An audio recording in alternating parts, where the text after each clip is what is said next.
Ahora sí vamos a dar inicio con las disculpas del caso de la hora. Bueno, vamos a iniciar este taller ya organizado para poder convocarlos a ustedes, a todos ustedes de la modalidad en este caso están invitadas todas las provincias que atienden los servicios tanto de CB, y de PRITE. Entonces, vamos a dar inicio a este taller ya preparado. Bien. Buen día a todos los colegas. A nombre de nuestro director de la DREA, el señor Marco Flores Blas, les damos la bienvenida. Asimismo también de nuestro director de Dirección de Gestión Pedagógica, el profesor Freddy Miranda, que bueno, de repente por las múltiples actividades que tiene, de repente no puede ingresar en este momento, pero posteriormente va a ingresar también a hacerse presente para poder dar unas palabras hacia ustedes en este taller convocado a todos los servicios de nuestra región.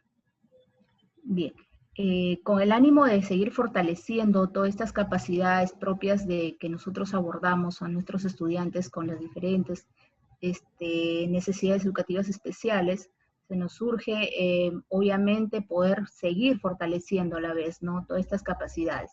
Y por ello contamos con ciertos aliados, como es en este caso el doctor Hugo Díaz, muy agradecida de poder contar con su presencia, y a su vez de fortalecernos esos aportes que nos va a brindar en el día de hoy, y el día de mañana, que también continúe el taller para EVE. Y posteriormente vamos a darles el alcance, cómo va a seguir, va a ser la ruta para dar cumplimiento a un taller para una capacitación determinada que va a salir con un certificado, ¿sí? Eso ya les vamos a alcanzar posteriormente al final de todo del desarrollo del taller. Bien, vamos a darle paso al doctor en este caso, y agradecida por todo lo que nos va a brindar, todos los aportes que nos pueda brindar, y asimismo, al finalizar, por favor, las preguntas respectivas. Si fuera el caso, utilizamos el audio, y a su vez, o si no, en todo caso, escribimos por el chat. Bien. Bienvenido, doctor. Adelante. Muchísimas gracias. Hola, buenos días. Muchas gracias. Disculpen la demora, pero era un día de atenciones y tuve que apurar una consulta. La idea que me plantearon y que me ha parecido siempre interesante es, sobre todo con maestros, con profesores, es revisar los conceptos acerca de los desórdenes que ustedes, los problemas que pueden tener cotidianamente con sus alumnos, con los niños a los que asisten, ya sea en un nivel educativo regular, en un educativo especial, pero tratando de entender los orígenes de estos procesos, las alteraciones de estos procesos, y para lo cual siempre es bueno preocuparnos y preguntarnos también cuáles son las características del desarrollo normal, qué factores influyen, para también después entender los trastornos de este desarrollo. Tengo entendido que vamos a dividir nuestra charla en dos momentos diferentes. Este va a ser un primer momento para hablar de lo que es el desarrollo normal, los factores que influyen, y también un perfil general de los trastornos del neurodesarrollo. Y en la siguiente charla vamos a hablar ya más específicamente de los trastornos más comunes y las bases neurológicas de este tipo de condiciones para poder entenderlas y también saber qué funciona, qué tipo de intervenciones pueden ser útiles, considerando los orígenes de estos trastornos. Los trastornos del desarrollo infantil forman en realidad parte. Para hablar de trastornos tenemos que saber primero qué es el desarrollo, y el desarrollo del ser humano, que en realidad es un proceso que, si bien uno dice que bueno, lo que alcanza y lo que puede lograr lo logra en los primeros 3 o 4 años, es verdad que ese es el momento de mayor sensibilidad para aprender una serie de conocimientos y de logros, pero en realidad es un proceso que dura toda la vida.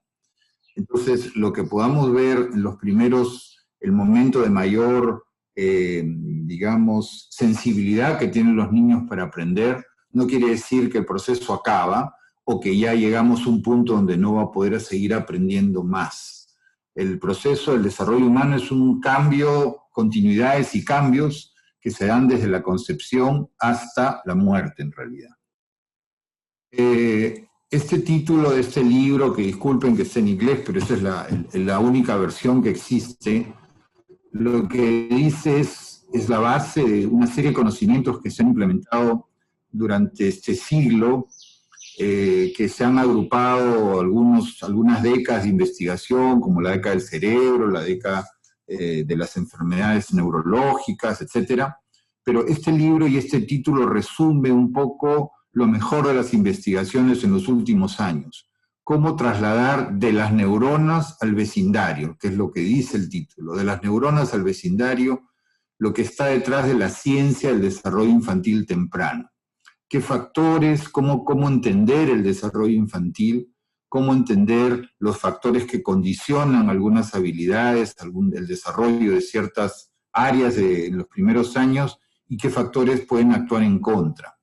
Entonces, este es un texto de los Institutos Nacionales de Salud de Estados Unidos, que en investigación y en recursos suelen tener a los mejores investigadores del mundo, y que lo han agrupado en una publicación clásica ya, que ayuda a entender lo que es el desarrollo de los niños, el desarrollo infantil temprano, y los factores que pueden estar asociados o tomarse en cuenta. Y por eso quería conversar con ustedes los principios de estos desarrollos. Me voy a tomar unos 45 minutos esta charla. Primero los principios del desarrollo, luego los trastornos que sean más comunes, y luego abriremos el foro para intercambiar opiniones y poder escucharlos a ustedes en sus preguntas o comentarios. Un concepto central en el desarrollo infantil y que ha sido siempre el origen de muchas épocas de conflictos teóricos en el desarrollo de las ciencias del desarrollo infantil, es que si un niño nace o se hace, o sea, nace con una condición o con unas características, o el medio lo va construyendo, lo va transformando. Durante muchas décadas ha habido esta contradicción, y por un lado están aquellos que dicen que la determinación es netamente biológica y que el niño nace así y va a seguir así por más que hagamos o modifiquemos la educación o la crianza, y otros que dicen que solamente la educación es lo único que construye el desarrollo de un niño, la educación, la crianza en realidad. Y yo creo que, y por eso estoy presentándoles este primer concepto, porque creo que lo que está demostrándose ya en los últimos años es que el desarrollo tiene la doble determinación. El cerebro humano tiene un plan genético, tiene unos genes que van a determinar que se produzcan ciertas estructuras, se produzcan ciertas conexiones, se desarrollen ciertas áreas, pero va a haber también un estímulo externo que puede modificar a ese desarrollo que viene biológicamente determinado. Esto quiere decir que hay una especie de ley genética que puede ser muy potente, sobre todo en los primeros meses de la formación del ser humano intraútero, pero esos genes que venían y que van a marcar un poco la secuencia de cómo se desarrollan los ojos, la cabeza, el cabello, las orejas, etc. Pero hay también una sensibilidad en ese desarrollo genético a que sustancias o factores externos puedan modificarlo y puedan alterar o promover ese desarrollo genético que viene, digamos, de fábrica, por decirlo así. Pero se sabe entonces que los genes, si bien un gen, que es una unidad de información, no se puede modificar, o si se modifica no se puede normalizar porque hay fallas en esta secuencia, y esa es la razón de muchos de los desórdenes, pero sí hay situaciones genéticas que se pueden amplificar, mejorar o empeorar. O sea, hay, digamos, lo que se llama esto es la epigenética, que es la manera de entender cómo lo externo a la condición genética se puede expresar o no. Y eso ha permitido entender, por lo tanto, que las condiciones genéticas no son inamovibles, no son prácticamente de expresión completamente lineal, y que hay una serie de variables que pueden ir generando una mayor o una menor expresión de los factores favorables o desfavorables, como los vamos a ver en un instante. Y esto determina una naturaleza dinámica del desarrollo cerebral y lo hace más plástico. El cerebro no es como el hígado, un órgano que tiene una estructura y que tiene unas células que funcionan para procesar alimentos, un sistema metabólico.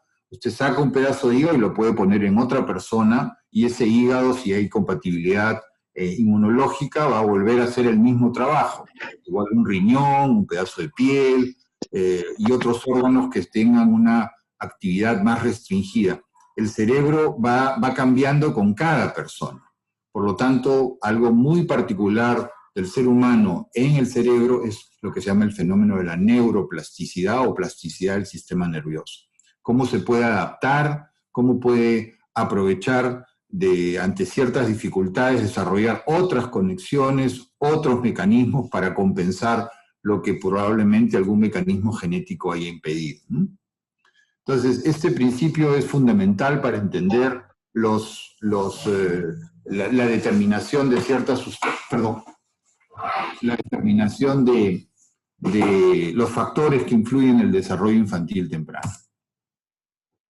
Otro aspecto fundamental, y ahí es donde, y es por eso siempre me interesa mucho escuchar sus opiniones como profesores, porque creo que ustedes son los agentes, aparte de los padres, los agentes de la cultura, o sea, lo social, lo que ustedes piensan, y cómo ustedes han sido criados también, las maneras como ustedes ven los valores que se le deben incentivar a los niños, qué les parece a usted más importante, es también parecido a lo que hacen los padres. Muchos niños pasan muchas más horas con ustedes que con los padres, por lo mismo de la dinámica social actual. Entonces es muy importante entender que lo que ustedes hacen es influir en la crianza de sus alumnos, en el desarrollo del ser humano, y se refleja en lo que ustedes consideran que está bien o que está mal. Los padres lo hacen en su espacio personal, por ejemplo, cuando una mamá decide que le va a dar de lactar a su hijito cada vez que el niño llore, o le va a poner un horario al niño en su lactancia, o lo va a hacer dormir de una determinada manera o una determinada hora, o qué va a hacer cuando el niño haga algo, cómo lo va a castigar, o cómo le va a enseñar que lo que hizo estuvo bien o estuvo mal, qué es lo que se espera que haga el padre o la madre. Todo eso es cultura, es medio social que se ve reflejado en cómo los niños comienzan a recibir, desde que nacen prácticamente, esta influencia en su desempeño cotidiano, en los patrones que le estamos tratando de mostrar o hacerlos como nosotros hemos sido criados.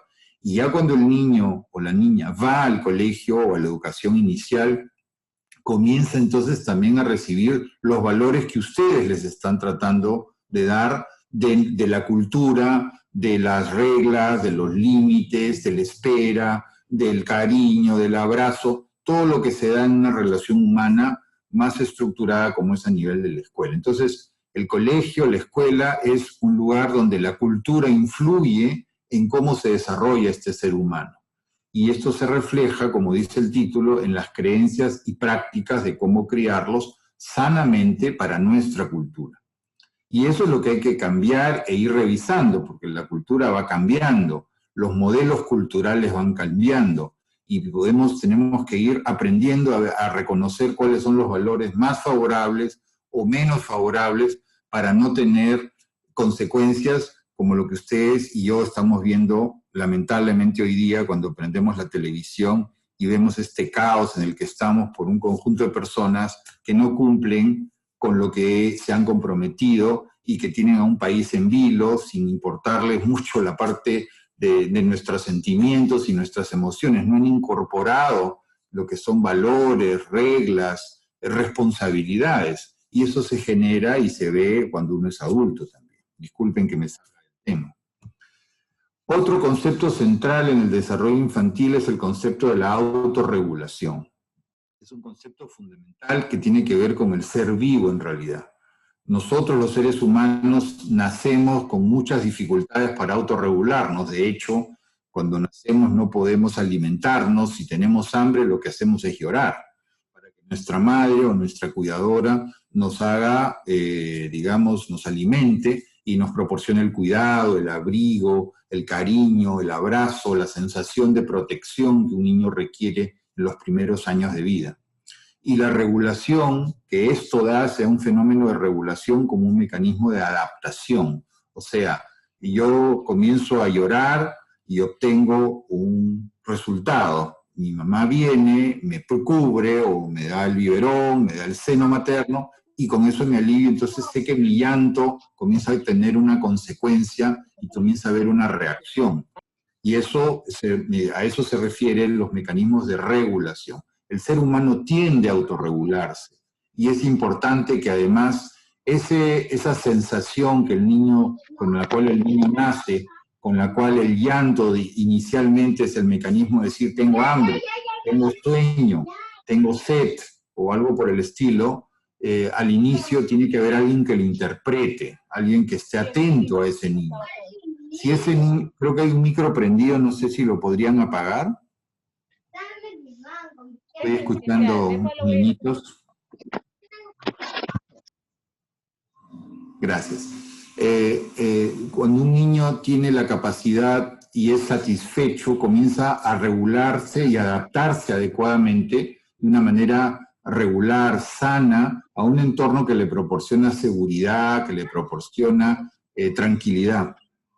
Sin embargo, si ese mismo medio no lo reporta, el niño puede comenzar a entrar en un fenómeno de mala adaptación. Un niño que llora y llora y llora y su madre no está ahí o no está atenta a lo que el niño puede necesitar o no se da cuenta o no percibe lo que el niño está requiriendo y eso comienza a configurar una mala adaptación, un desorden o un posible trastorno del desarrollo. Entonces, hay que tomar en cuenta que si bien el ser humano tiene capacidades de adaptarse, también tiene límites para adaptarse, ¿no? El niño va avanzando y va aprendiendo a regularse y a desarrollar unas capacidades que su misma condición se lo ha proporcionado y a la vez la experiencia de vida de una mamá que está atenta, o de un papá que también proporciona seguridad, calor, juego, y va encontrando que ahí va viendo una respuesta que puede ser predecible. Y lo que va logrando es que el niño aprenda a controlar de una manera más independiente o más autónoma ciertas funciones regulatorias, porque hay un ejemplo que comienza a darle lo que el niño necesita. Cosa que sucede o que no sucede cuando vemos, por ejemplo, niños que no han tenido esa devolución de lo que está bien o lo que está mal. Niños que no han aprendido a tener límites, a sentir que alguien está mostrándoles el camino de lo que es correcto o lo que no es correcto. Dejar que un niño haga, explore, y no darle ese tipo de enseñanzas o límites puede confundirlo y tener muchas dificultades después, que es lo que ustedes a veces ven, en niños que sus funciones regulatorias, autorregulatorias, no se han procesado adecuadamente. Entonces tenemos niños que tienen 4 años, 5 años, y la única manera que tienen para llamar la atención es llorar, o golpearse, o hacerse daño, o hacer daño a otros, porque además de que pudieran tener un trastorno que les impide comunicarse, no ha habido quien los haya ayudado a regularse adecuadamente. Los niños son seres autónomos y que tienen una innata tendencia a explorar y a conocer su entorno social, pero esa autonomía depende de alguien que les enseñe a conocer y a dominar el mundo. Desde temprano el niño tiene la capacidad y tiene la iniciativa de avanzar y de conocer. vean a un bebé de 4 meses y le ponen cerca algún objeto llamativo, de color o que suene, y el bebé tiende a querer cogerlo, tiende después a chuparlo, más adelante a golpearlo, más adelante a tirarlo, a ver dónde cae, o a esperar que ese objeto lo utilice con una persona. Entonces, esa capacidad de exploración se mejora, o esa experiencia temprana se potencia, crece en la medida en que el entorno, el medio social, la cultura, la crianza, la enseñanza, le ofrezca oportunidades y soporte de personas. Por eso que esto es un punto importante de señalar ahora que estamos inmersos en una cultura donde los medios audiovisuales son el tranquilizante de las casas. Todos los días pregunto y la respuesta es muy generalizada: si el niño come viendo televisión o con el celular en la mano. No es para que coma, acostumbrándonos a utilizarlo como un casi hipnotizador, ¿no? Para que el niño esté hipnotizado, entonces prácticamente con la boca abierta deja que le metan la comida, y eso la mamá le da la tranquilidad de que por lo menos se está alimentando, pero no necesariamente se está nutriendo adecuadamente. El niño necesita de oportunidades con estímulo humano. Nosotros hablamos por el contacto humano. Nosotros nos miramos y nos reconocemos cuando nos vemos a los ojos los humanos. Entonces, si eso los comenzamos a reemplazar por medios audiovisuales, donde no hay esa relación ida y vuelta, comienzan a producirse perturbaciones en el desarrollo. Las relaciones de las personas, las relaciones humanas y el efecto de esas relaciones en las relaciones, o sea, parece una redundancia, un juego de palabras, pero lo que quiero decir es que las relaciones, el desarrollo de las personas depende de estar entre personas que se conectan unas con otras. Y esos son los cimientos de un desarrollo saludable. El ser humano no nace para estar aislado, y no crece y no se desarrolla en un medio aislado. Las relaciones tempranas, especialmente las relaciones, obviamente, de los padres, en primer lugar, sin duda alguna, son formativas y le dan el sustento a una función consciente e inconsciente que termina siendo la construcción del desarrollo emocional, del desarrollo afectivo, que es la base o el sustento para sobre eso construir conocimientos, aprender obligaciones, aprender las disciplinas, las reglas, los límites, etc. Pero tiene que haber como base un desarrollo afectivo temprano sólido, construido en relaciones entre personas, en unas relaciones humanas. Para que estas relaciones sean sólidas y constructivas, se considera que hay dos herramientas o dos características deben ser fundamentales. Uno, que sean oportunas. Entendamos la oportunidad como la posibilidad de que el niño y el cuidador estén leyéndose mutuamente. Se vean, la madre que ve el niño el llanto, el gesto, y el niño que devuelve, y la madre que le da una respuesta. Esa oportunidad de que la relación entre el niño y el cuidador lea las necesidades de forma adecuada es fundamental para poder construir una relación, un desarrollo neurológico, cerebral saludable. Y la otra es que sea recíproca, que el cuidador sea capaz de responder a la clave afectiva. Si un niño te mira y sonríe y tú le devuelves una sonrisa, el niño comienza a registrar que su sonrisa genera otra sonrisa en ese otro rostro y comienza a ver una relación entre lo que produce y lo que recibe. Pero para que eso suceda tiene que haber alguien ahí que responda. No puedo poner un aparato, no puedo poner una foto, no puedo poner un muñeco. Tiene que haber una persona que lea y que sea capaz de devolverle esa iniciativa que acabamos de mencionar que el niño tiene para poder explorar el mundo. Y esta es la base, o es el sustento o el fundamento de cómo así se dan las relaciones del niño, la base de del vínculo, del afecto, la construcción del afecto temprano, que es lo más importante y lo que siempre hay que considerar en los trastornos del neurodesarrollo. O sea, una cosa es tener habilidades cognitivas y una serie de aspectos que se van a ver en la escuela y todo lo que implica generar conocimiento. Pero la base para construir esas habilidades están, sobre todo, primero y nada, sustentado en el desarrollo afectivo. Esto es también otro punto importante que ustedes lo viven seguramente a diario. La variedad, la diferencia, lo que no es tan parecido al otro no necesariamente es algo anormal. El rango de diferencias individuales entre los niños hace difícil a veces diferenciar lo que llamamos una variación normal, un retraso madurativo, o sea, algo que va a llegar pero que tarda un poquito, de los que ya son desórdenes, trastornos o impedimentos persistentes. Eso es especialmente válido en niños pequeños. Uno de los ejemplos más comunes, un niño de 2 años que no habla. ¿Qué pueden escuchar ustedes de un niño pequeño a los 2 años que no habla? Bueno, su papá se demoró en hablar. Podría ser entonces que hay un patrón familiar ahí. No, porque el niño no habla porque no quiere hablar.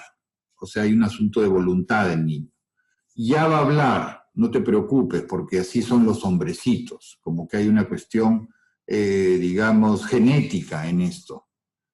Pero a lo mejor lo que el niño tiene es un trastorno específico del lenguaje, el niño puede estar sordo o el niño puede tener autismo, un trastorno del espectro autista. Entonces, un mismo síntoma a una edad puede estar originado por diferentes mecanismos o por diferentes razones.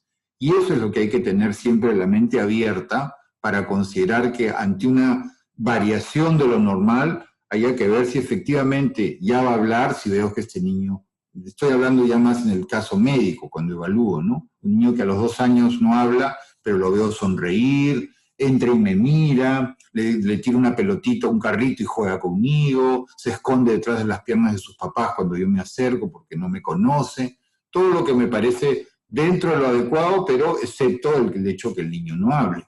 Versus el mismo caso, un niño que entra y ni me mira, trato de darle algún juego, alguna actividad de lúdica entre él y yo, no le interesa, los padres les pido que salgan un ratito en la habitación y se queda indiferente, como que no hay mucho interés por sus cuidadores, es completamente distinto. O sea que esas variaciones, ese rango de diferencias, hay que aprenderlas en contexto, no vale decir como un mecanismo aislado como lo vamos a ver ahora que hablemos de los trastornos. Y recuerden que muchos de los síntomas o las características que ustedes vean se pueden dar por muchos orígenes. Un niño también puede no hablar porque está deprimido, porque está triste. No lo podemos demostrar como un adulto que me dice, doctor, no disfruto, no me gusta, no tengo ganas, no me quiero levantar, solo pienso en morirme, etc. Pero un niño también puede aislarse o puede regresionar o retraerse cuando ha habido, por ejemplo, una carencia afectiva muy grande y por eso no habla. O sea que las diferencias en los niños hay que tomarlas con mucho cuidado y hay que ver en qué contexto se da y cuáles son las posibles causas para poder tener una diferenciación diagnóstica más amplia y no tener una mirada demasiado, ni muy tubular, que además impida que el niño reciba atención temprana, o muy amplia como para decir no pasa nada, no hacer nada, y irnos al otro extremo de la no intervención. Todos tenemos fortalezas y debilidades. Los niños también nacen con fortalezas y con debilidades. Los padres les damos fortalezas y debilidades.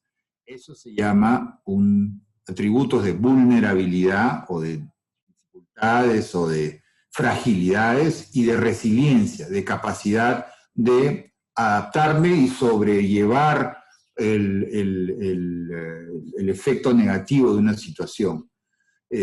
Todo eso uno lo puede ver en niños que pueden estar en hogares con mucha deprivación nutricional, con muchas dificultades sociales, con mucha disfuncionalidad familiar, pero a pesar de eso hay niños que pueden sobrevivir y superar ese medio hostil o negativo. Y al revés, niños que aparentemente viven en una situación estable, de soporte, de cuidado, y que sin embargo pequeños mecanismos, pequeñas actividades negativas o fenómenos negativos los pueden afectar intensamente y son muy frágiles a pesar de tener un sustento familiar muy grande. Entonces, en este juego grande de las dificultades del desarrollo, hay que tener siempre en cuenta cuáles son las fortalezas o las dificultades para poder ayudarlos a mejorar en esos aspectos. El desarrollo de los niños también tiene, si bien hay rutas, porque un niño no puede caminar si no se ha sentado, digamos, hay condiciones que requieren de un camino más o menos establecido y lineal, que son sobre todo en los primeros años de vida y en el aspecto motor y del lenguaje. Un niño no puede, digamos, dar un discurso si es que no ha aprendido a producir una palabra. Un niño no puede conversar si es que no tiene un lenguaje que le permita interactuar. Hay condiciones básicas, pero esas rutas individuales tienen sus momentos. De hecho, por ejemplo, caminar es un momento clásico y crucial. Un niño que deja de, o sea, logra caminar, es como que el mundo cambia, ¿no? Se vuelve, para los padres también, porque más se vuelve más peligroso, puede irse por todas partes, pero ya es un hito en su desarrollo, una situación que puede ser un tránsito abrupto. Pero que un niño aprenda a sentir y a identificar a su mamá y sentir los cuidados y reconocerla, no se ve necesariamente como un cambio abrupto, son transiciones menos estrictas, menos bruscas. Y esos son cambios que se pueden dar de manera continua o de manera gradual o de manera abrupta. Entonces, hay transiciones en el desarrollo que pueden ser suaves o tormentosas, pero que también representan periodos de reorganización psíquica y reflejan elementos de etapas superadas y de etapas por transitar. El control de los esfínteres, en algunos niños puede ser una señal que si los padres están atentos es de felicitación, de emoción, de lograr algo, que amanezcan secos o que ya pida para ir al baño, que haga su caquita en el water o en el vacín. Pero ese reconocimiento puede estar también asociado a grandes angustias, a grandes temores. Entonces hay que estar atentos a que hay situaciones que se pueden dar de manera suave o de manera tormentosa, y eso también está reflejado en etapas de la vida del niño que tienen que transcurrir, sobre todo si está acompañado de sus padres.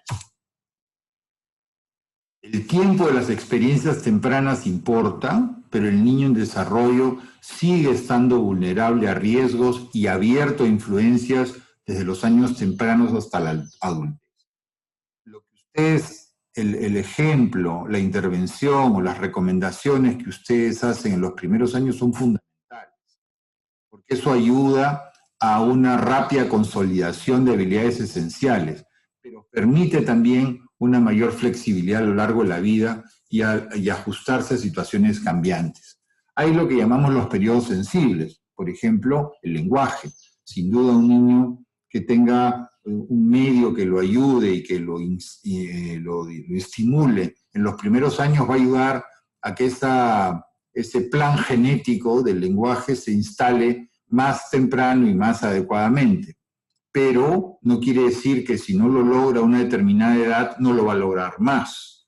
Por eso es importante tener en qué momento es más apropiado que el niño aprenda algo para poder ofrecerle el estímulo, pero no dejar de enseñarle si es que en ese momento no lo logra, por temas que vienen de una deprivación previa o porque el niño tenga dificultades o trastornos que no le permitan avanzar en esos aspectos. Este es el punto clave de la neuroplasticidad. La plasticidad del sistema nervioso quiere decir que normalmente hay vías de conexión que organizan el cerebro para poder procesar la información y tener respuestas ante ciertas etapas.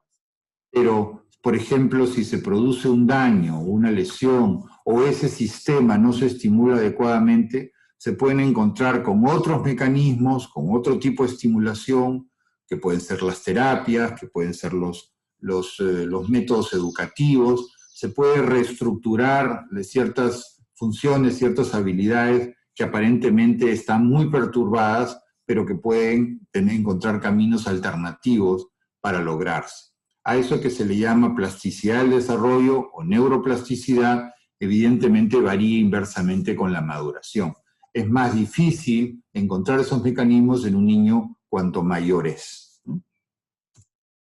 Y por último, de estos principios del desarrollo formativo, el curso del desarrollo puede ser alterado en la infancia temprana por intervenciones efectivas que cambien el balance entre el riesgo y la protección, desviando lo negativo hacia pronósticos más adaptativos. Yo creo que esto es un tema que para ustedes debe ser la base, debe ser digamos, deben tomarlo en cuenta para considerar el objetivo de lo que muchos niños no pueden o no han traído de fuera y que ustedes pueden ayudar a mejorar en su desarrollo con intervenciones efectivas que cambien este balance entre las dificultades que ha tenido y la protección que pueden ustedes darle en el espacio escolar. Diferentes modelos emplean varias combinaciones de estrategias para proveer experiencias directas al niño, que ya son métodos pedagógicos, métodos de enseñanza, pero para tratar de influir en la conducta y en este caso, algo que es muy importante, que ustedes pueden influir en cómo criarlo o en la práctica en casa, para mejorar además la relación del niño con su cuidador primario. Tal vez podemos hacer una pequeña pausa para escuchar algunos comentarios sobre esto. Sí, doctor, si usted lo cree pertinente, lo hacemos. Me gustaría para hablar, porque estos han sido principios, digamos, formativos, bases del conceptos del desarrollo infantil, y tal vez para ya cuando hablemos de los trastornos podamos tomar en cuenta otros temas, ¿no? No sé si ahí alguien tenga alguna pregunta o comentario. Sí, perfecto, doctor. Invitamos a los colegas a ver si tienen alguna interrogante o algún comentario, como bien lo dice el doctor.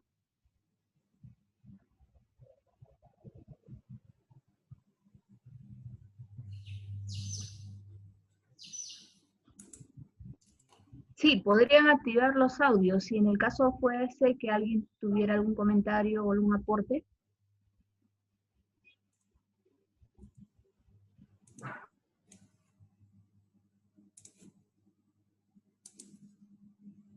Aquí estoy. ¿Estado claro o sigo nomás? Ok. Muy bien. Entonces, vamos a continuar ahora con lo que se llamarían los trastornos del neurodesarrollo para entender cuáles son este grupo de desórdenes con los cuales pueden llegar a tener muchos niños en sus aulas y luego más o menos saber cómo se pueden entender, cuál es el modelo teórico, cuáles son las características, para poder conocer un poco más allá de la apariencia, por decirlo así, y poder ayudarlos a estos niños. Los trastornos del neurodesarrollo son un grupo de condiciones variadas, muy variadas en realidad, pero que tienen en común la característica de que provocan un retraso o una alteración en la adquisición de habilidades del niño. Y en muchos dominios, en muchas áreas, en una o muchas áreas, que pueden ser del desarrollo del movimiento, del desarrollo de la comunicación, del desarrollo cognitivo, del desarrollo de la interacción o del grupo, del aspecto social. Los médicos y psicólogos suelen tratamos de ordenarnos un poco usando varias clasificaciones que corren el riesgo de ser muchas veces un poco rígidas, a veces demasiado excluyentes, no son muy, hay que confundir y se confunde diagnóstico con clasificación. Pero digamos que para entender un poco en el mundo cómo y busca entender las dificultades del desarrollo, el neurodesarrollo, hay dos clasificaciones en el mundo que valen. Una la proporciona la Asociación Psiquiátrica Americana, que cada cierto número de años revisa esta clasificación y emite, y el mundo médico lo sigue porque es una institución que lidera en este aspecto la definición de lo que son los trastornos, entre ellos los del neurodesarrollo. Y la otra clasificación que se han ido, digamos, adaptando una con la otra, es la que impulsa la Organización Mundial de la Salud, la OMS, que cada cierto tiempo también revisa, incluye, excluye muchas condiciones, y es lo que se llama la CIE-10, o CIE-11, perdón, que es la última, que es la Clasificación Internacional de Enfermedades. Entonces, dentro de este paquete de mecanismos clasificatorios, tenemos los llamados trastornos del neurodesarrollo. Y dentro de ellos, los más conocidos están los títulos, voy a mencionarlos nada más: las discapacidades intelectuales, los trastornos de la comunicación, los trastornos del espectro autista, los trastornos por déficit de atención, específico del aprendizaje, trastornos motores, trastornos de tics y otros trastornos que no están clasificados o que no están definidos completamente. A este conjunto de trastornos del neurodesarrollo habría que añadir también los trastornos de la motricidad, la llamada parálisis cerebral, que a veces, digamos, en los primeros meses de vida no se percibe, pero que es netamente un proceso de instalación en la infancia. Ahora, estos trastornos representan una gran diversidad y hay una gran, digamos, intensidad en la manifestación de los síntomas. Algunos, el déficit puede ser solo y muy preciso, por decir, déficit solo de la motricidad y de la coordinación motora fina. Hay niños que tienen durante mucho tiempo muchas dificultades con el uso de sus manos, y se traslada a las dificultades con la escritura o las actividades de la vida diaria. A veces no es tan restringida, pero digamos como ejemplo, podría ser también la lectoescritura, por decir. Niños que son inteligentes, que no tienen problemas de adaptación, no han tenido dificultades en la esfera emocional, que no tienen dificultades de tipo cognitivo, pero que sin embargo se les hace muy difícil aprender a leer y escribir. A veces imaginamos el déficit como muy preciso, pero en realidad nunca es tan preciso, porque un niño que no aprende a leer y escribir comienza a sufrir las dificultades, y eso tiene consecuencias en su desarrollo emocional, y eso también interfiere con su comportamiento, y se hace toda una mezcla de factores. Pero si bien algunos se manifiestan de manera precisa, se refiere más a que no tienen un gran impacto en lograr después una vida independiente y plena, ¿no? Otros tipos de trastornos del neurodesarrollo, como podría ser una discapacidad intelectual moderada o severa, va a necesitar durante toda su vida ayuda, apoyo para poder sobrevivir en primer lugar, porque no logran desarrollar las habilidades básicas necesarias para una existencia independiente. O sea que no hay un criterio común, no hay un grado común, no hay un nivel común entre todos los trastornos del neurodesarrollo para poder considerarlos como una entidad única, ¿no? Hay en todo, como en este campo especialmente, yo creo que hay que siempre tomar en cuenta que hay grados leves, grados moderados, grados severos, y que en esta variedad uno debe tratar de ir distinguiendo y viendo la evolución de los niños o niñas que lo presentan. Si ustedes van a una maternidad y ustedes se sientan ahí a mirar o entran a una sala de recién nacidos y ven 100 nacidos vivos, que puede a veces estar, imagino, en la maternidad de Lima, por ejemplo, que es un centro grande de nacimiento de niños, y pueden haber muchos niños a la vez. Y yo les pido que los miren y me digan si ven alguno, algo extraño. Tal vez por ahí vean alguno que nació con algún rasgo anómalo, que puede ser sus ojitos medio achinaditos, sus orejitas bajas, su cuellito grueso, las manitos, la línea. Me dice, sí, doctor, acá hay un niño con síndrome de Down. Excelente, porque hay un patrón externo que lo hace ver. Y ese podría ser una y este niño viene en realidad desde que se formó, desde que fue un embrión, ya tenía el síndrome de Down, ¿no? Y ahora con los métodos más modernos, tal vez los ecografistas pueden visualizar algunas características, pero a veces no las logran ver, y el niño nace y uno no se imaginaba, pero nace con esta condición. Eso sería así. Pero de esos otros 99 niños, les aseguro que hay por lo menos unos 10 o 12 que tienen otras condiciones, pero que no se notan al nacer. O sea, pueden ser genéticamente determinadas, pero no hay una característica desde el primer momento. Y eso es importante entender en los trastornos del neurodesarrollo.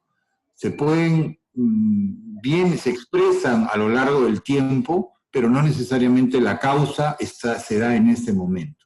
El ejemplo más práctico que les puedo dar son los niños con trastorno del espectro autista.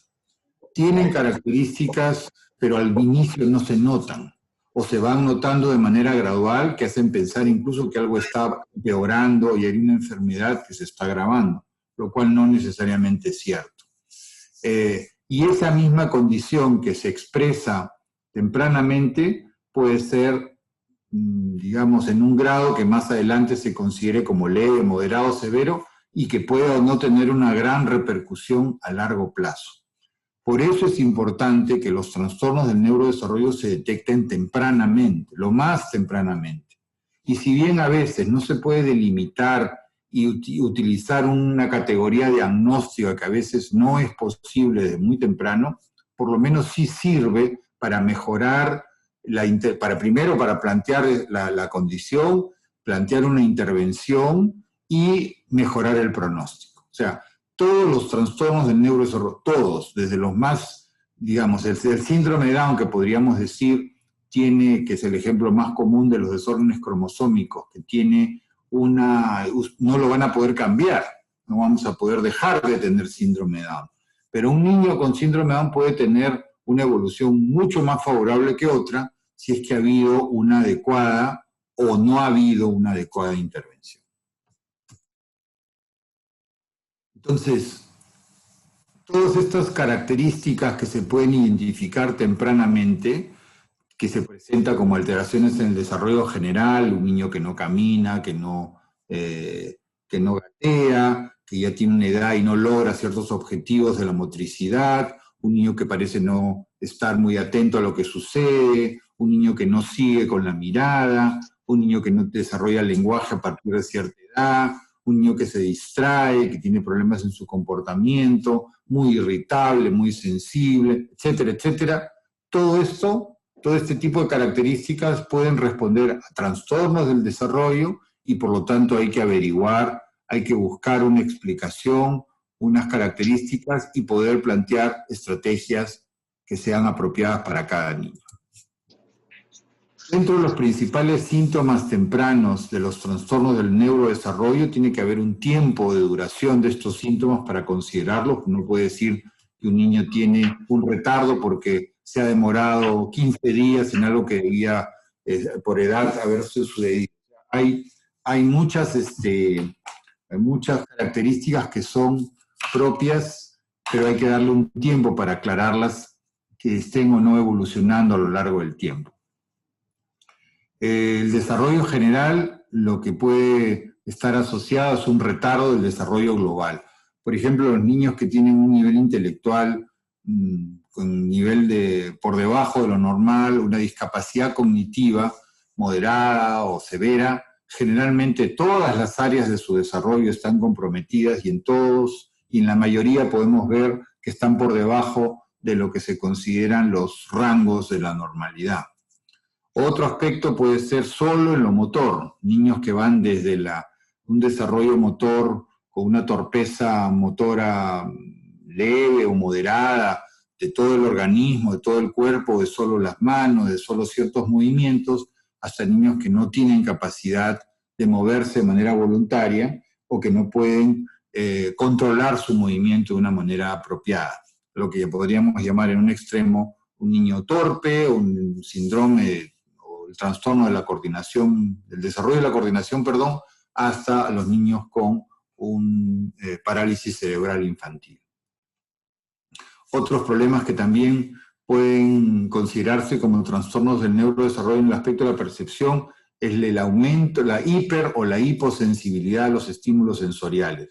En algunos casos extremos, cuando no hay esta percepción, como el caso de la sordera o de la ceguera, también tiene una serie de implicancias en el desarrollo y hay que identificarlos. Y otros niños que tienen perturbaciones, que sienten más, que sienten menos, que les molesta más, que les molesta menos ciertos estímulos, y que también para ello hay que identificarlos para ver la posibilidad de una intervención. Un conjunto de problemas de la comunicación, que incluye el habla, el lenguaje, la gesticulación, puede ser también otro conjunto de trastornos del neurodesarrollo. Recordemos que no hablamos solamente, no nos referimos solamente al niño que no habla. Hay niños que no hablan, pero entienden. Hay niños que no hablan ni entienden. Hay niños que no comprenden. Hay niños que no entienden gestos. Cada uno de estos representan niveles distintos de la comunicación. Comunicación verbal y comunicación no verbal. Un niño que no comprende, que no se expresa, que no sigue una comunicación no verbal a través de los gestos, debe preocuparnos muchísimo. Puede ser un niño que tenga un retardo global del desarrollo, una discapacidad cognitiva, o pueda tener, por ejemplo, un trastorno del espectro autista. Otro de los problemas comunes, los problemas del neurodesarrollo, que ya los veremos con más detalle, es el problema del déficit de atención. Niños muy activos y que tienen problemas con el control de los impulsos, que actúan sin reflexión y que les cuesta mucho sostener la atención. Sin embargo, se ha ido mirando con más interés en los últimos años que este problema de la atención-concentración a veces no es aislado. A veces también se puede encontrar en niños con otras condiciones, como por ejemplo discapacidad intelectual, como por ejemplo síndrome de Down con déficit de atención, autismo con déficit de atención. Hay una tendencia cada vez mayor, felizmente, a considerar que las entidades y los trastornos del neurodesarrollo más es la regla que estén combinados que la excepción. O sea, la gran mayoría, ustedes encuentran que hay un poco de muchas características. Obviamente hay conjunto de características que destacan, ¿no? Que llaman más la atención y al cual le vamos a poner un nombre y vamos a tratar de identificarlo para que así pueda tener una intervención más o menos adecuada. Pero eso no quiere decir, por ejemplo, que un niño con trastorno del espectro autista no pueda también tener trastorno de déficit de atención o problemas del desarrollo de la motricidad. Esto que llamamos la comorbilidad es uno de los conceptos que mejor ayudan a entender la variación y la variedad en niños que padecen de una misma situación, una misma condición del neurodesarrollo. Los problemas sociales, de poco interés, de interacción con los niños, juego grupal, están considerados dentro de los síntomas tempranos que pueden estar asociados a las dificultades de reciprocidad, de interacción social, que pueden formar parte de los trastornos del espectro autista. Problemas del comportamiento que se pueden dar en cualquiera de estas condiciones, en cualquiera de estas diferentes alteraciones del neurodesarrollo, igual que los factores del desarrollo emocional, los factores que tienen que ver con el sueño, con la alimentación. O sea, la mezcla entre unos y otros hace mucho más rico, enriquece mucho las diferentes condiciones y es lo que uno trata de ver con mayor, digamos, estar más alerta para poder apreciarlos en la frecuencia en que estamos viendo. Los trastornos del neurodesarrollo prácticamente todos están dominados o determinados genéticamente en el desarrollo del sistema nervioso, pero también todos pueden ser modificados o influenciados por los modelos sociales o de crianza. Esto tiene que ver con las primeras diapositivas que les mencioné, donde hablamos de una doble determinación. Un niño que nace con una condición genéticamente determinada puede evolucionar de una determinada manera si es que los modelos sociales, los modelos de crianza, los modelos educativos favorecen o desfavorecen esa determinación genética. no siempre son categóricamente diferenciables. A veces es muy difícil separar si este niño tiene un problema de trastorno del espectro autista con un problema severo de déficit de atención y quizás con un desarrollo afectivo temprano muy perturbado. A veces es muy difícil porque las manifestaciones son comunes entre ellos. Y por eso se dice que casi nunca son aislados, coexisten y comparten síntomas. Y a menudo se expresan en diferentes aspectos del mismo desorden. O sea, a veces un niño con retardo o discapacidad intelectual tiene también problemas severos de atención. Y el tema de la atención a veces es lo que más destaca, pero nos olvidamos que su problema también es procesar la información de una manera apropiada. Entonces, mi sugerencia o lo que quiero transmitirles es que en cada niño hay que ver cuáles son los diferentes elementos que están coexistiendo o están interactuando para poder ayudarlos también de una manera lo más personalizada posible. Y muchas veces lo que hace las diferencias no son los colegios. Muchas veces me dice, ¿a qué colegio llevo a mi hijo? En realidad, lo que hacen la diferencia en los colegios son ustedes, son los maestros. Y si ustedes están, digamos, más alertas y más pendientes de las diferencias que cada niño tiene, van a ser esa influencia, ese modelo social, que a veces no puede ser la crianza familiar, pero es la educación la que marca un rumbo más favorable para los niños. Por eso es que hay que apreciar en cada niño a un ser humano único y a la vez también aprender a apreciar a los padres y al entorno familiar. Observar a los padres, escuchar a los padres, muchas veces transmiten muchas angustias, eso ya de por sí alivia cuando ellos son capaces de sentirse escuchados, pero también entendiendo que esas angustias o esas preocupaciones pueden reflejar también dificultades o disfunciones a nivel familiar. La mayoría de los trastornos del neurodesarrollo, como el TDAH, o sea, el trastorno por déficit de atención, los trastornos del espectro autista, los trastornos específicos del lenguaje, los trastornos del desarrollo de la coordinación, la deficiencia intelectual, se superponen en las manifestaciones tempranas y se van diferenciando en la evolución. Entonces, a veces hay que esperar, hay que tener paciencia, hay que seguir, pero lo más importante es mantener un control, un contacto, una evolución para poder ir aclarando. No pidan ni crean que un especialista va a llegar a los 3 años, va a decirles el niño tiene tal cosa y hay que hacer tal otra. Lo puede hacer, por supuesto, pero generalmente es muy sesgada, muy rígida una mirada así. Hay que tener siempre la mirada de las sospechas, de los factores de riesgo, de los signos de alarma.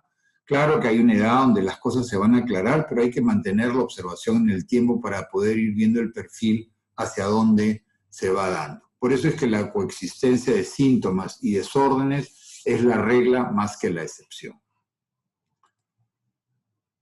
Hasta aquí quiero llegar, hasta aquí quiero escucharlos ahora a ustedes o saber qué dudas o preocupaciones surgen, porque creo que ese es lo importante de este momento. Gracias. Buenos días. Sí, buenos días. Buenos días. Para agradecerle, en primer lugar, doctor, por la ponencia muy interesante, de verdad. Y mi consulta es la siguiente. Tengo una inquietud, tengo un familiar, un pequeño de 2 años, que hasta el momento no está desarrollando lo que es su lenguaje oral expresivo como se establecen, bueno, los parámetros, ¿no? De que un niño a la edad de 2 años ya debe de hablar, debe de tener un vocabulario de una cierta cantidad de palabras, ¿no? Entonces, no lo está haciendo así de esa manera, pero sus padres, por lo que yo converso con ellos, lo estimulan, la mamá, que es la que para, ambos padres por ahora están, ¿no? Por el tipo de trabajo que hacen, teletrabajo, están juntos al niño, pero el niño, que yo les he dicho, ¿no? De que le hagan a ver si él escucha, ¿no? Les he dado ciertas indicaciones, sí, él sí escucha, voltea cuando escucha su nombre, ya habla algunas palabras, pero también cuando él quiere algo, señala, lleva o hace sonido a que le den. También se frustra, llora cuando no le sale algo bien. Pero mi preocupación y mi inquietud, después sigue instrucciones, juega, responde a los estímulos, psicomotrizmente está muy bien, arma rompecabezas, juegos lúdicos de mesa, es muy hábil, ya reconoce los sonidos onomatopéyicos, pero mi preocupación es, o quisiera que usted me dé la sugerencia, tal vez de llevarlas en algún examen, ¿por qué el lenguaje oral no está evolucionando como debería de ser de acuerdo a su edad? Esa es mi inquietud y también mi preocupación, doctor. Muchas gracias. Usted, mire, el lenguaje, cuando uno evalúa a un niño pequeño, porque tiene 2 años, hay que tomar en cuenta una serie de variables para poder aclarar bien cuál es la causa o el problema por el cual este bebé no está expresándose, que es lo que usted ha mencionado, ¿no? Sobre todo un problema en la expresión. Ya usted ha dado varias cosas que sí puede hacer, ¿no? Sí puede mirar, sí puede señalar, sí puede voltear al llamado por su nombre, sí puede comprender. O sea, tiene usted ahí ya eso la va quitándole peso, va quitándole importancia, por ejemplo, a una consideración relacionada con una discapacidad intelectual, a una sordera, a una hipoacusia. Tampoco hay elementos, el niño comprende, el niño sigue las indicaciones. Otra cosa que también parece estarse alejando mucho es un trastorno del espectro autista. El niño puede señalar, puede apuntar, puede voltear cuando mira. Eso también son señales clínicas que ayudan, ¿no? Entonces nos podemos ir quedando quizás con lo que se llaman trastornos específicos del lenguaje, los TEL, que es un nombre, una sigla, ¿no? Que ustedes conocen, y que claro, como es pequeño todavía no se aclara el tipo de trastorno específico del lenguaje que podría tener, o es un retraso madurativo, un retraso en el tiempo nada más y que se puede ir empatando si le damos la oportunidad. En muchos casos hay niños que no hablan porque no les hablan, o hay niños que no se comunican porque no hay quien esté exigiéndoles la comunicación de ida y vuelta, ¿no? Yo veo que ustedes seguramente también, los tiempos de los niños en casa ahora están, y más ahora con la cuarentena, completamente centrados en pantallas, en teléfonos, ¿no? Que no exigen lenguaje. El niño que habla le devuelve a alguien, por eso hablaba alguno de los principios del desarrollo, tiene que ver con la oportunidad que una persona le habla a un niño, que está ahí para hablarle, que está ahí para responderle cuando él hace una pregunta o hace un gesto, ¿no? Entonces tal vez podría haber una falta de estimulación, algo percibí de lo que usted decía que no, pero claro, no estoy viendo cada caso en particular porque no es posible hacer una atención médica en este momento, pero sí decirle cómo se van pensando las cosas, ¿no? Podría ser un trastorno específico del lenguaje, podría ser un retardo madurativo, quizás asociado a una falta de estimulación, pero no parece que un niño así tenga autismo, no parece que tenga discapacidad intelectual.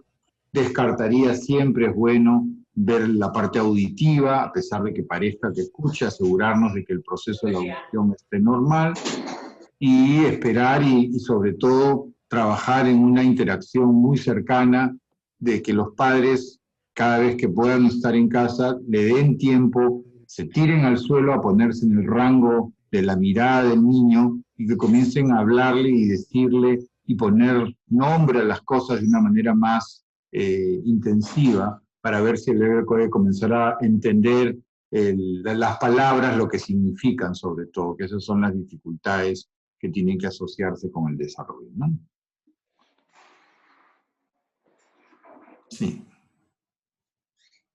¿Algún otro comentario, pregunta o experiencia, a lo mejor, con pacientes? Sí, doctor.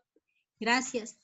Quiero hacer una pregunta acerca de mi estudiante. Tengo un estudiante que tiene 7 años.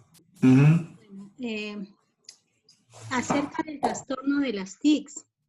Mire, yo observé el año pasado cuando lo tenía en aula, era presencial, el niño sufrió en casa un cambio.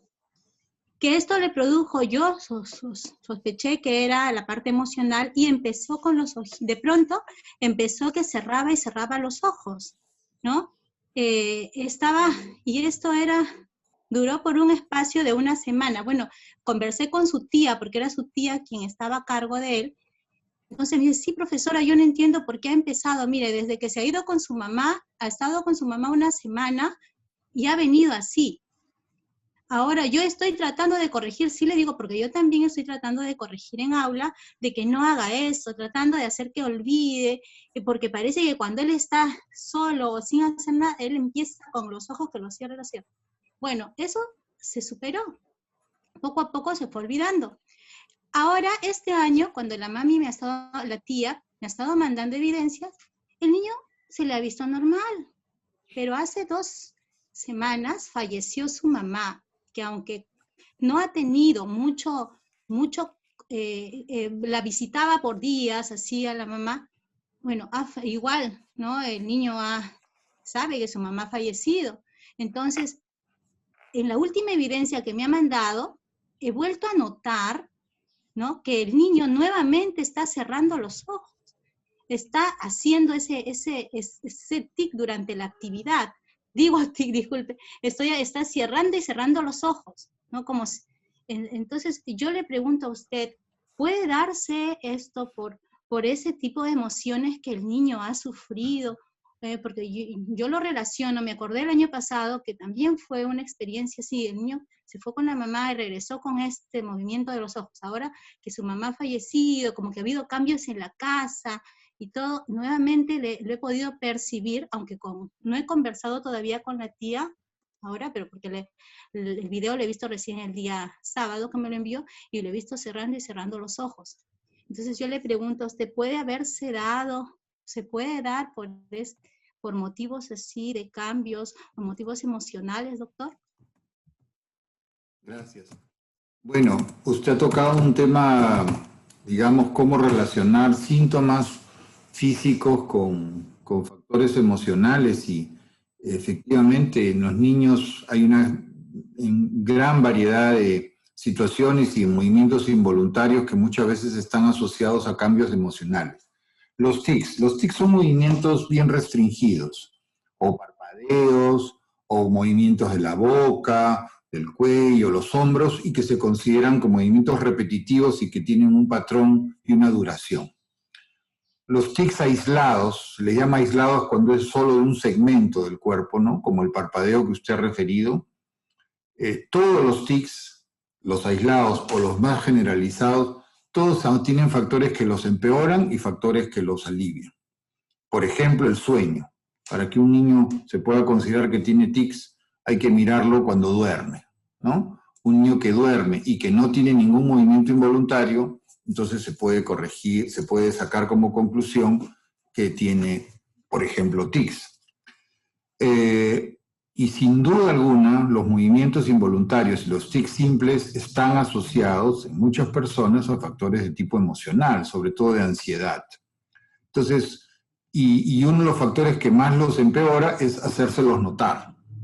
A un niño pequeño, a un niño más grande, que se le diga o se le corrija o que se le pida que evite hacer el tic, lo que puede provocar es que lo haga con más intensidad. Entonces, una forma de aproximarse a un niño con tics es averiguar por esos factores emocionales como el que usted bien ha mencionado. Ha fallecido su mamá y haya sido o no una madre muy presente en su vida emocional, tiene que tener un impacto en la vida de este niño, y sin duda es uno de los factores que determina que aumenten los tics. La mayoría de veces los tics se alivian espontáneamente o con las medidas de apoyo emocional. Hay casos excepcionales de tics muy severos y que interfieren mucho con la persona. Es una enfermedad, una condición que se llama síndrome de Tourette, en el cual los tics son mucho más exagerados, mucho más intensos, están asociados a ruidos y afectan mucho la convivencia de una persona con otros, y ese es uno de los pocos casos en los cuales se puede ensayar un tratamiento médico. Pero la mayoría de los tics, lo que hay que aliviar es la parte emocional, tratar de darle estabilidad, tranquilidad y no reforzar la la presencia del tic.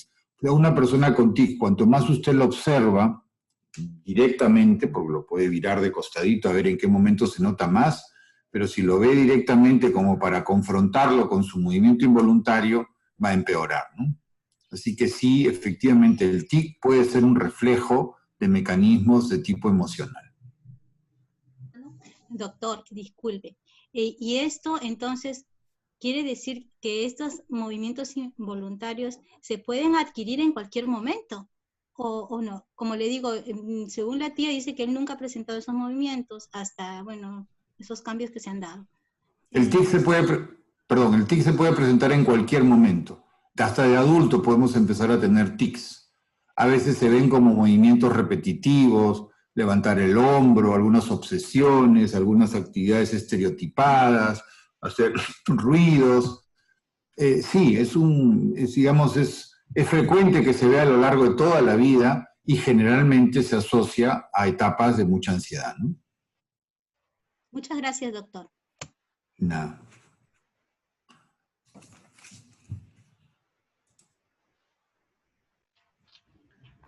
A ver, colegas, invitamos a si existe alguna otra interrogante o compartir alguna experiencia frente a la necesidad de sus estudiantes que están abordando.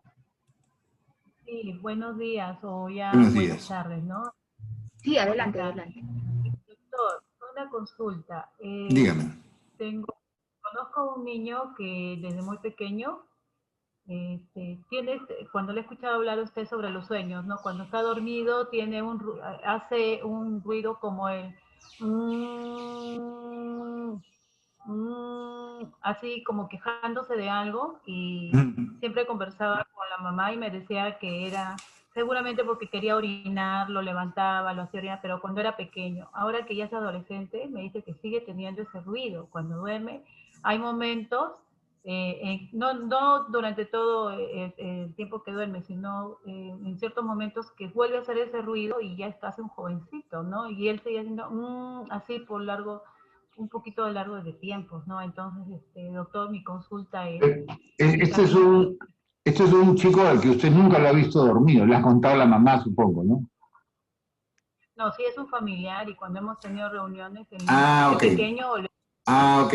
Porque, claro, para poder decirme esto es que es exclusivamente durante el sueño, ¿no? Sí, solo cuando dormía, y como yo lo escuchaba, porque había reuniones, estaba el niño dormido. Pero ahora que es un jovencito, la mamá me dice que sigue haciéndolo, ¿no? Entonces, ahora que usted mencionó, se me vino esto a la mente, porque ella siempre ha pensado que era porque quería orinar y era una forma de avisarle cuando era pequeño. Pero ahora que es un jovencito, ese ruido lo sigue haciendo. Entonces, yo le escucho, doctor, y de repente también se debe a algún tipo de tratamiento que deba recibir o por algo, porque ya... o no. Ahora, lo que ahí hay que distinguir es si es un ruido que se da exclusivamente durante el sueño. Hay unas fases del sueño, porque el sueño tiene una especie de arquitectura, un orden, ¿no? Durante la noche no es que nos quedamos dormidos y no pasa nada. Hay toda una secuencia de actividades a nivel cerebral que organizan el sueño. El sueño tiene que estar bien organizado. Y en una de esas fases pueden aparecer movimientos involuntarios o ruidos involuntarios que son parte de este mecanismo normal del sueño, solo que a algunas personas es más notorio, ¿no? Pero no creo que exprese ninguna anomalía si es que no está asociado a ningún otro patrón anómalo del sueño. Me refiero a convulsiones, a despertares súbitos, a apneas, que quiere decir dejar de respirar. O sea, todo eso hay que mirarlo porque un ruido aislado solo cuando duerme es un mecanismo completamente normal. Y no quiere decir que quiere orinar, por supuesto, ¿no? O sea, que no siempre representa un desorden, pero hay que verlo si hay otras características asociadas. Muy bien, doctor, muchas gracias. De nada.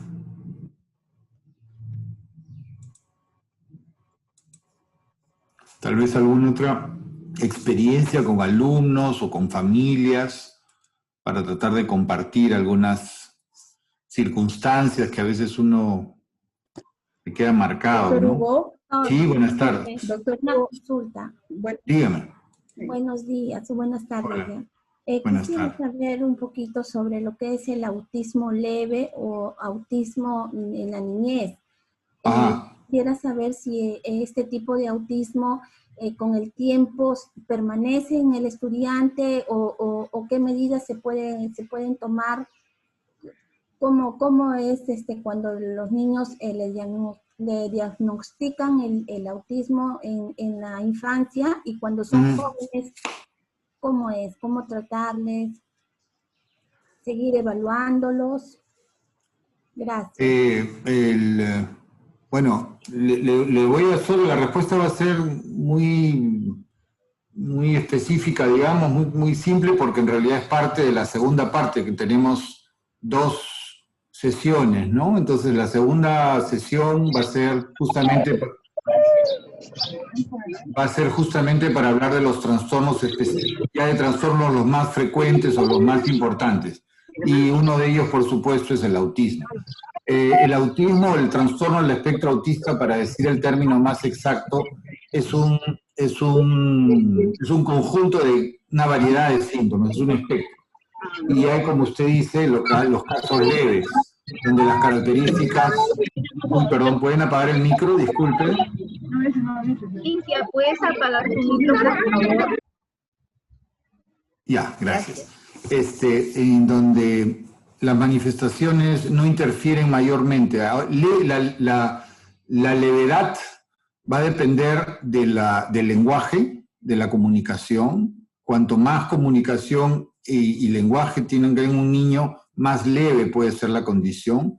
De su nivel cognitivo, que es otro factor muy importante, porque hay niños con trastorno del espectro autista y discapacidad intelectual, y también hay trastorno del espectro autista sin discapacidad intelectual.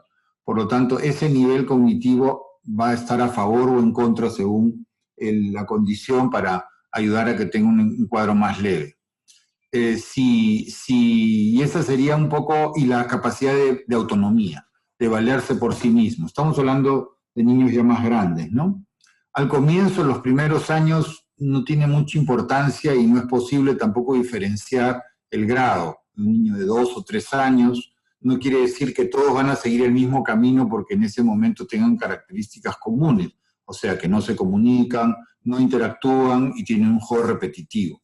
En la evolución uno va a ir notando las diferencias y cuanto más precoz sea el uso del lenguaje y de la comunicación, verbal o no, y cuanto más el niño sea capaz de un juego imaginativo, puede irle mucho mejor.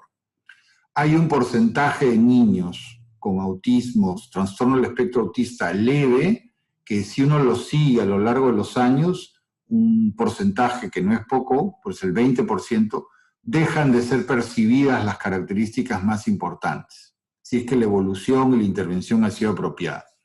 A veces es difícil distinguir lo normal de lo anormal, como también se los mencioné en las primeras diapositivas, ¿no? Hay personas un poco más calladas, un poco menos sociables, un poco menos interactivas, pero que son personas responsables, son personas que cumplen con su trabajo, que siguen sus relaciones familiares son adecuadas, y que por lo tanto, si bien se puede parecer que tienen algunos rasgos, no necesariamente eso se le llama trastorno del espectro autista. Por lo tanto, claramente, muchas personas que en la infancia han tenido manifestaciones leves, en el tiempo, estas manifestaciones se pueden extinguir o camuflar, como para que no se note algo muy importante y no interfiera mayormente con su desempeño profesional o su desempeño familiar, ¿no? Personal. Pero vamos a hablar un poco más del espectro autista en la siguiente charla. Doctor, buenas tardes. Buenas tardes, señor. Buenas tardes. Yo tengo una consulta y una duda. Sí. Siempre la atención temprana pasa que nuestro sistema de salud es tardía para nuestros niños con necesidades educativas especiales o trastornos, ¿no? Muchas veces es la familia quien lo detecta o la institución educativa, ¿no? Yo tuve la experiencia de hacer una pasantía en Chile y estimulaban a los niños prematuros en las incubadoras para prevenir cualquier tipo de trastornos, ¿no? El niño salía con su Apgar bien evaluado neurológicamente, auditivamente. Entonces, yo me pregunto, ¿qué está pasando? ¿Por qué nosotros tan tardíamente tenemos casos que, como usted lo decía, hay en el autismo sobre todo, ¿no? Hay familias que se dan cuenta cuando el niño ya tiene 6, 7 años, o encuentran conductas tan normales como usted dice, es que el papá era así, es que la mamá era así, ¿no? Entonces, y la estimulación temprana veo que se va perdiendo. De repente, ¿cuál sería aquí sobre todo en el Perú y en nuestra región, cómo estimular, ¿no? A temprana edad, y para también enseñarle a los papás a detectar a temprana edad ciertas características de alteraciones en su desarrollo evolutivo, ¿no? Que nos pueden a nosotros también como docentes ayudar a tener mejores estrategias, porque a veces a los papás les cuesta mucho aceptar una discapacidad, y también por cultura no ayudan mucho en este desarrollo de nuevas estrategias, ¿no? Entonces sí me gustaría que de repente usted nos pueda brindar algunas orientaciones sobre detención en los primeros meses de vida, o cómo orientar a los papás, ¿no? Bueno, ahí hay todo... Bien, ¿ah? Hola, ¿me escuchan? Sí, doctor. Ok. Yo creo que usted pone un énfasis en un aspecto que es más una política de salud pública, ¿no es cierto? No, muchas veces los padres tienen que ser informados y en los organismos donde se dan las atenciones de los cuidados de la gestación, por ejemplo, a la madre, al padre que acude, se le puede ir brindando las instrucciones o las sugerencias de cómo estimular al niño una vez que nace. Los médicos, los pediatras muchas veces no cumplimos un rol adecuado porque lo que hacemos es pedirles que vengan a la consulta, y la carga de pacientes y la poca disposición en estos temas nos hacen que los evaluemos, los pesamos, los tallamos, les ponemos la vacuna y se van. Y no hay la oportunidad de darle todas las sugerencias o de hacerle las preguntas que se podrían hacer en la detección temprana de los problemas del desarrollo. Los niños, hay un sistema de vigilancia que podría haber, y que eso serviría para que el niño, en el control del niño sano, el médico detecte si es que se está saliendo o si es que no está siguiendo un patrón de desarrollo normal. En otros países eso es parte como de la consulta, llenar una ficha y ver qué está sucediendo en diferentes áreas para poder establecer una línea de que está dentro de lo adecuado o está por debajo, un sistema de tamizaje, digamos, ¿no? De filtro. Eso debería ser una política de Estado en realidad, para que en todas las circunstancias y en todos los postas y centros de salud se le pueda brindar esa detección temprana y derivarlo a centros un poquito más especializados, como pueden ser, según los lugares, los PRITES, por ejemplo, donde los niños pueden llegar y recibir una intervención, una estimulación lo más temprana posible. Ahora, el problema es que esta manera de verle el desarrollo de los niños debería ser parte de una política del Estado, de hacer que los canales de televisión del Estado, las radios, hablen de estos temas, en vez de hablar de otras tonterías a veces, o de otros aspectos que no tienen ninguna importancia formativa, y que pueda servir para estimular el lenguaje, el juego, la mirada, el tiempo de atención que le pueden dar, la variedad de alimentos, y hasta que, claro, llegan donde ustedes, que generalmente los ven a partir de los 2 o 3 años y ya se ha perdido un tiempo valioso. Entonces yo creo que la respuesta está en los primeros años. Me parece que debería estar en el sistema de vigilancia del niño sano, donde debería detectarse tempranamente cualquier alteración y tener un sistema de derivación, centros especializados que puedan ofrecer la estimulación adecuada y aclarar bien si el niño tiene solamente una falta de estímulo o ya tiene un trastorno que va a merecer estudios más especializados. Muy bien. Doctor, buenas tardes. Buenas tardes. Sí, quiero hacerle una consulta. Usted nos explicaba que dentro de los trastornos del neurodesarrollo también tenemos lo que es el sueño. Entonces, yo tengo un estudiante con espectro autista y la mami siempre nos conversa que el niño pues pierde el sueño a eso de las 3, 4 de la mañana y ya no duerme en algunas ocasiones. Yo quisiera saber si como parte de la condición del autismo también está la disrupción del ciclo del sueño o esto es algo adicional que él tiene, algo aparte, y cómo puede afectar esta disrupción del ciclo del sueño en su condición de vida como autista. Doctor, por favor. Bueno, muchas gracias. La pregunta es muy precisa y es muy importante. Los niños con trastorno del espectro autista tienen serias dificultades para dormir, tanto para el inicio, la duración del sueño o el despertar muy temprano. Hay todo un abanico de posibilidades y de dificultades que presentan. Más del 50, o sea, más de la mitad de los niños tienen como manifestación temprana que no han adquirido antes del diagnóstico un adecuado patrón de sueño. Tanto así que se considera hasta como un síntoma temprano del TEA en aquellos niños que no establecen ciclos de sueño adecuadamente. No es el único, por supuesto, o sea, no vayan a creer que todos los niños pequeños que no duermen bien van a tener autismo, pero retrospectivamente es una manifestación temprana que sí vale la pena considerarla. Hay que averiguar, hay que saber qué alteraciones del sueño tiene, si es una alteración del inicio del sueño, a veces se puede intentar el uso de ciertos medicamentos, ciertas sustancias que pueden ayudar a construir una arquitectura del sueño inicial, sobre todo más temprano. Hay una hormona que se llama la melatonina, que está considerada como de ayuda y que no genera ninguna dependencia ni es tóxica y que puede ayudar a que el niño regule el inicio del sueño. Luego hay que descartar temas de reflujo, que es también muy común en los niños con autismo.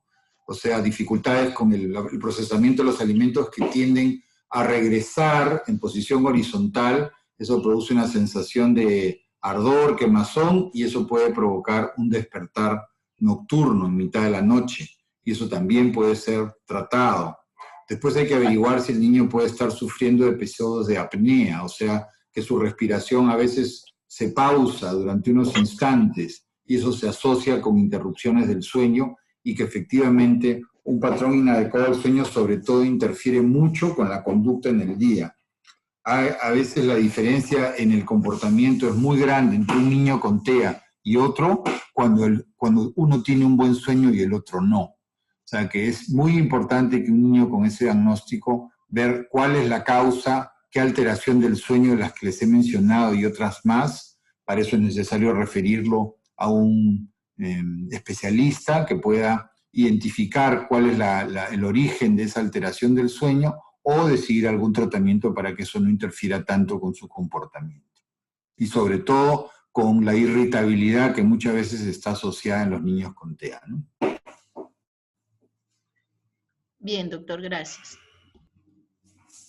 Doctor, buenas tardes. ¿Me permite un pequeño aporte, si podría decir?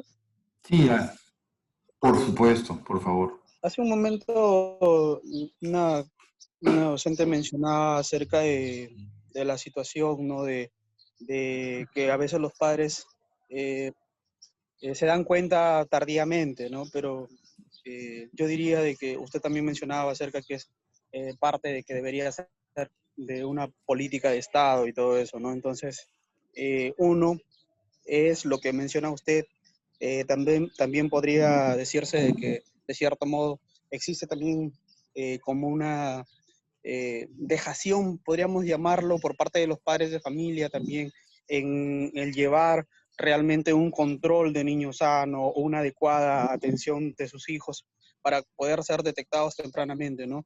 Y otro de los puntos también que de repente de cierto modo siempre me pregunto es de que nuestros ministerios, tanto de salud como de educación, trabajan divididamente, ¿no? Entonces, hay políticas que de repente, de cierto modo, necesitan ser modificadas, ¿no? Porque si nos damos cuenta, en nuestro nivel de educación básica especial, hablamos generalmente y mucho de lo que son los casos clínicos, ¿no? Entonces, por un lado, se ve la forma de atención del estado en lo que es el niño, el estado de salud, y también por otro lado se ve la atención en sí del estudiante, ¿no? Que muchas de las veces no apuntan a la misma dirección, ¿no? Y que de cierto modo a veces el ministerio nos puede pedir trabajar en una dirección, pero el Ministerio de Salud o la salud en conjunta del niño va por otro lado y requiere de otras atenciones, ¿no? Entonces, lo mejor sería de trabajar o de unificar criterios, ¿no? Porque en lo que corresponde a lo que es salud, tiene otro tipo de miradas, ¿no? Y con lo que responde a educación es otro tipo de miradas, ¿no? Entonces, a veces necesitamos ser brindarle la información muy personalizada a los padres de familia o realizar una atención personalizada a lo que es el estudiante en sí, pero a veces entre nosotros mismos o se dice, ¿no?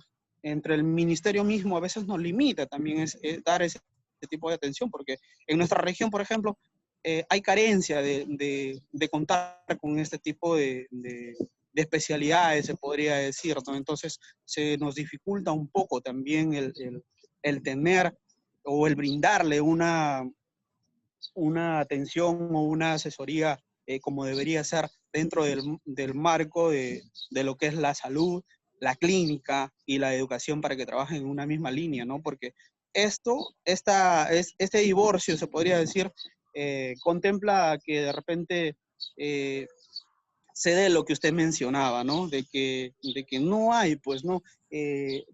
Profesionalmente a veces, como se dice, ¿no? Se debería llenar una ficha y todo eso, o tampoco el padre no va con la predisposición y no pregunta también, ¿no? Entonces se hace una atención muy, muy rápida, entonces es allí donde a veces se podría mejorar en ese sentido, ¿no? Y también que estamos aquí inmersos en todo esto de la educación básica especial y pedirles, ¿no? A través de la especialista de la DRE y todo eso, de que se sume o se sugiera poner dentro de la currícula nacional las necesidades educativas especiales como un curso, ¿no? De que se dé desde temprana edad para todos conocer, todos ir conociendo, irlas mencionando en nuestras escuelas de cada grado para que de cierto modo exista una buena educación con respecto al tema de las necesidades educativas especiales y no se vea como que como algo que de repente es diferente a lo demás, ¿no? Y es por eso que de repente tenemos muchos problemas en lo que es la inclusión también, ¿no? Es lo que quería mencionar, doctor. Muchas gracias. Sin duda, educación y salud en los primeros 5 años deberían ser integrados, un equipo, un conjunto, no trabajar cada uno por su lado, porque cada uno tiene una mirada que requiere de la otra. Y es importante considerar que el desarrollo infantil requiere tanto del aspecto, considerar los aspectos biológicos, como les mencioné al comienzo, y los aspectos de la crianza, el medio social, de la cultura. Entonces, en uno, la parte médica, y en otro, la parte de los profesores, los educadores, tienen que trabajar de manera armónica para vigilar ambos en cada uno de sus espacios las dificultades y alimentar al otro para la detección temprana y la intervención. Los padres a veces no han tenido acceso a la información, no han tenido acceso a la formación de lo que es el desarrollo normal de un niño. Ellos mismos se han formado como padres repitiendo los patrones de cómo han sido criados, ¿no? Por eso es que si queremos mejorar esto, la cultura, el gobierno, la nación, el Sistema Nacional de Atención Educativo y de Salud tienen que trabajar en conjunto para cambiar los patrones de detección temprana, de lo que le vamos a llamar la vigilancia del desarrollo y poder hacer intervenciones más tempranas con especialistas en todos los lugares donde hayan que sea necesario, ¿no? Doctor, buenas tardes. Buenas tardes.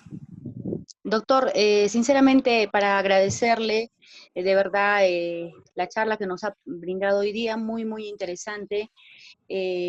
Sobre todo la parte que usted tocó, la importancia, ¿no?, que tiene el cuidado que brindan los padres y también, por decir, el que esté a cargo del niño, ¿no?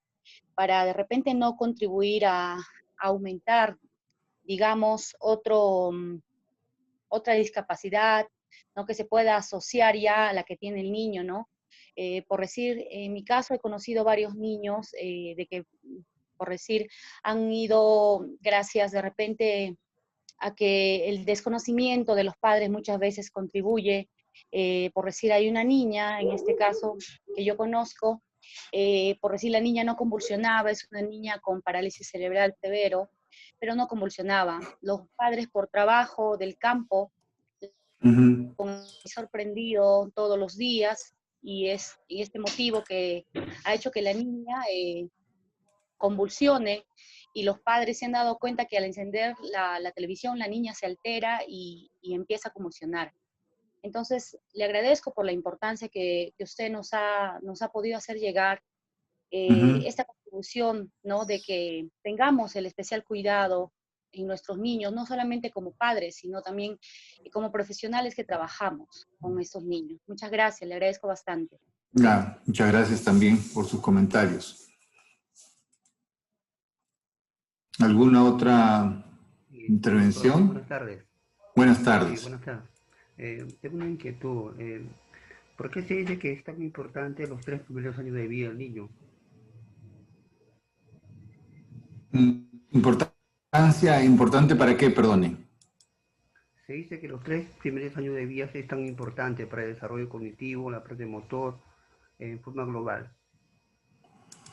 O sea, los primeros 3 años es, digamos, el periodo de mayor explosión y de mayor crecimiento de las conexiones del sistema nervioso, ¿no? Las que van a determinar las otras habilidades en los futuros años. Digamos, hay etapas y los primeros 3 años es la etapa de mayor sensibilidad a que las conexiones entre células, entre neuronas, se dé de una manera más activa en base al estímulo. Pero eso no quiere decir que solo sea ahí.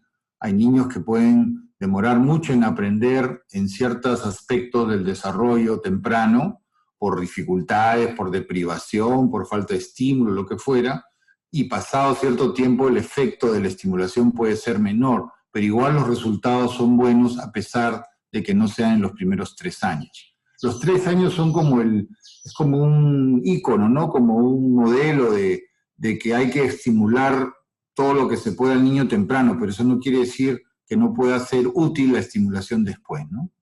Además, tiene que ver mucho con el sistema de detección temprana. En los primeros 3 años es como para estar más alertas, darse más cuenta, pero no quiere decir que ahí termina, ¿no?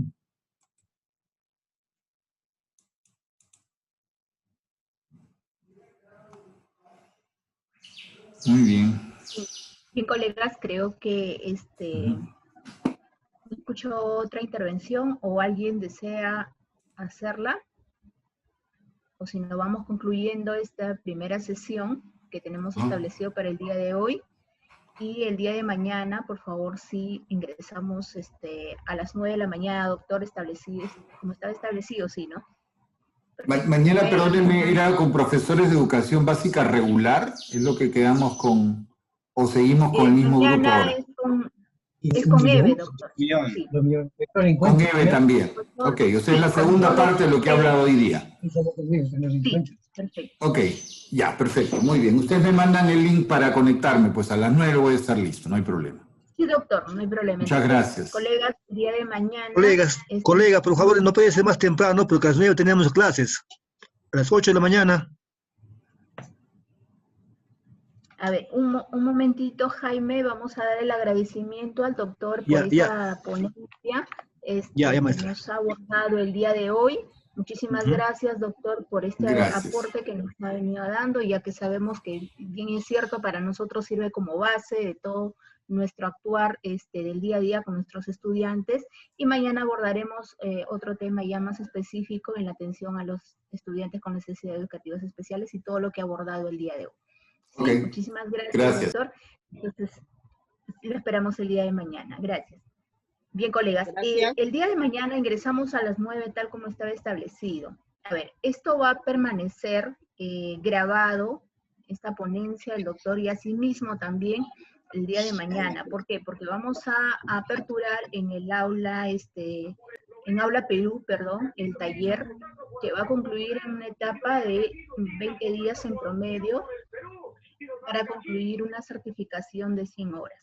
Entonces, por lo tanto, las ponencias, así como otros aportes adicionales que se le van a ir colgando a la plataforma, van a estar ahí. Entonces, van a poder acceder, ¿sí? Porque ya hay una convocatoria, hay una coordinación previa, entonces no podemos, disculpen a los colegas, no podemos retrasarlos. Quizá hoy día se presentó el percance de la hora, pero sin embargo mañana ya está todo coordinado. ¿Sí? Entonces espero que entiendan, por favor, y como bien les digo, toda esta información, todas estas grabaciones también van a estar colgadas en la misma plataforma y en su momento van a poder acceder. ¿Sí, colegas? Por ello, registren su asistencia. Quizá en el primer link hubo una confusión, pero ahora ya está actualizado. Por favor, registren su asistencia, que va a servir como data para ver a quienes vamos a hacer el seguimiento con respecto a este taller. ¿Sí?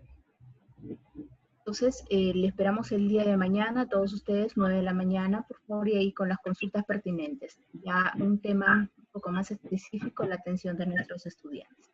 Muchas gracias. Maestra Neisser, le habla el profesor Roosevelt. Ahora, ¿cómo será el día de mañana a nivel de la Eugenio Ungay? Tenemos una reunión tan convocada por la UGELA. Jaime, Roosevelt, te llamo, por favor, ¿sí? Para coordinar, porque ustedes son poquitos. ¿Sí? No hay problema. Gracias. Ok.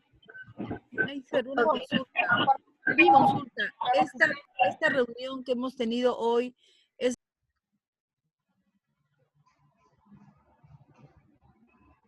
¿Me escuchó? ¿Se cortó?